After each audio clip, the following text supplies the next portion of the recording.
בקרוב תזרח השמש, את הימים יפים אלה, הלב נלחם בדאגות.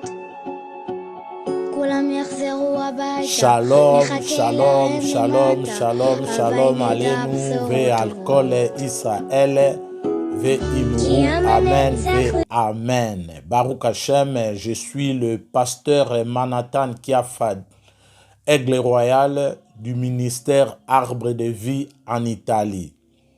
En collaboration avec le campus biblique Beth Midrash du professeur Chaim Wiseman d'Israël, qui est mon maître personnel de la Torah et aussi un ami ou un frère. Alors, nous sommes dans le livre de Genèse, chapitre 1er, verset 1er. Le livre de la création commence par le mot « regarde ». Au commencement, Dieu créa. Mais en hébreu, Bereshit bara Elohim. Donc, Bereshit bara Elohim. Au commencement, créa Dieu ou Elohim.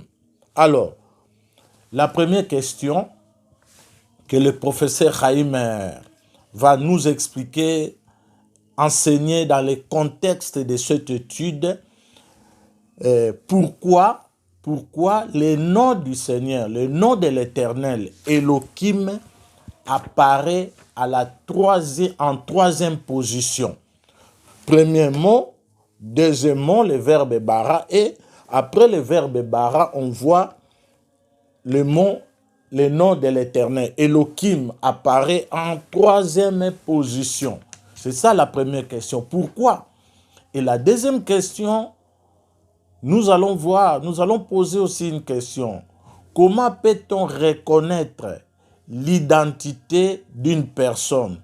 Toujours à travers cette étude dans son contexte. Il y a beaucoup d'explications, mais restons dans le contexte de cette étude. Suivons attentivement le professeur Chaim Wiseman d'Israël qui va nous expliquer, qui va nous répondre à ces deux questions selon les concepts, selon l'étude de la Torah dans sa source, c'est-à-dire la Bible en hébreu. Suivons le professeur Chaim Wiseman. Bonne étude à tous. Baruch Hashem, Hashem, Shomer Aleinu, Ham Israël Chai. Baruch Hashem. Très chers amis, shalom à vous toutes et à vous tous. Je suis très heureux de vous retrouver aujourd'hui pour une nouvelle étude biblique. Pour le cadre de notre projet Perles bibliques, je vous invite aujourd'hui à étudier le verset 1 du chapitre 1 du livre de la Genèse. Ouvrons notre livre. Bereshit bara Elohim et Hashamayim ve'et haaretz. Au commencement, le Seigneur créa le ciel et la terre. Que nous inspire ce verset? Les sages d'Israël remarquent que le nom de l'Éternel, au lieu de se trouver au début du texte, se trouve en troisième position. Bereshit, bara, Elohim.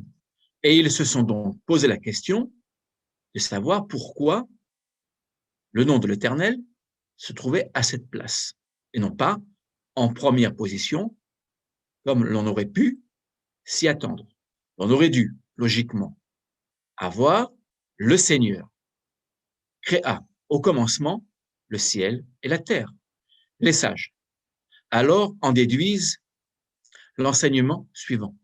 L'œuvre de la création, exprimée par le verbe bara, signifiant créer, précède le nom de l'Éternel, Elohim, le Seigneur, pour nous enseigner que ce qui importe le plus est l'action.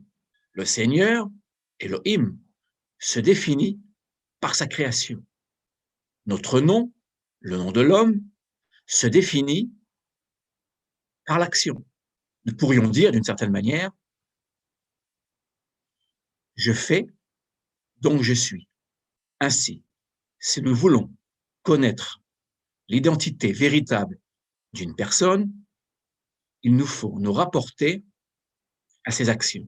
Ainsi, la Torah, dès le début du livre de la Genèse, met en exergue l'action, qui est le fruit de la pensée et de la parole. Nous sommes à l'image de l'action que nous pratiquons dans ce monde. Toda Rabba, merci beaucoup. Au plaisir de vous retrouver pour une prochaine perle biblique.